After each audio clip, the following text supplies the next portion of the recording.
one of the biggest issues we deal with on this channel is the growth of government and the contraction of liberties. Blaine Higgs is the Premier of New Brunswick. He joins me now because I want to put the question to you. You've been Premier for a number of years. Are you a believer in growing government and big government? No, I'm not. I believe that private enterprise should play more of a role in some basic service deliveries and functions. I don't believe that nonprofit are the answer to every solution that the federal government would impose. I believe that there is a role there for nonprofits, certainly in the social areas that we need nonprofits to play a key role. Right. But I think in service delivery, in many characters, and I could say that the daycare program. I mean, we were, during COVID, it was our private daycares. We have about 70% private daycares in New Brunswick. They saved us during that time. And there were nonprofits mixed into that, but 70% were for profit daycares, and they kept open, kept us going. Our Minister of Finance recently said, with respect to doctors and capital gains tax, they should pay the tax so we have more money to pay the doctors. It just sounds like a circle. I call it socialism. Do you think that governments are playing too big a role in individual lives and industry? Absolutely. What I would suggest is it's very unlikely that governments can spend money efficiently.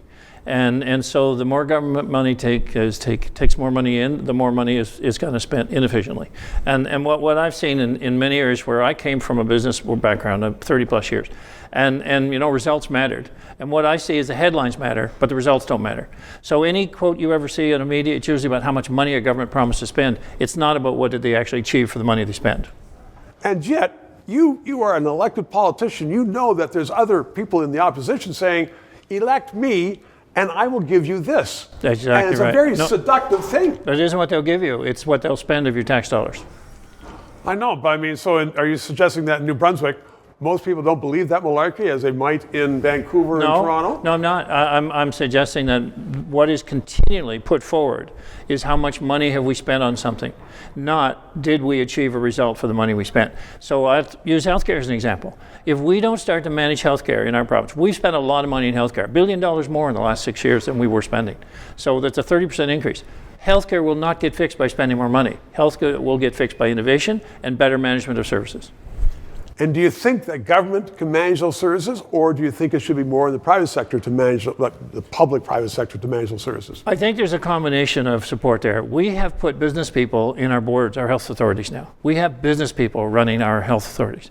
And when someone asked me, said, so I really don't know much about healthcare. And I said, well, you know a lot about business and processes. I'm not asking you to operate. I'm asking you to find better solutions to how we manage our healthcare service. And that's just underway in the last 2 years. Sounds so smart. Are you going to run for federal office? No. I wish you would. But Premier, welcome to Ontario. Thanks for coming on the show. You're very welcome, Steve. Nice to be here. 3 minutes. This show provides independent analysis of the issues. We are not paid by the government. And as I am finding, so much business in Canada relies upon various governments that they don't want to sponsor or advertise on a show which may become controversial, which talks about liberty, freedoms, sometimes criticizes government. I've had guests on that support the government. But people are saying, you know what? We don't want to bite the hand that feeds us, i.e. government, which is why I hope you'll subscribe and contribute to keep this show on the air.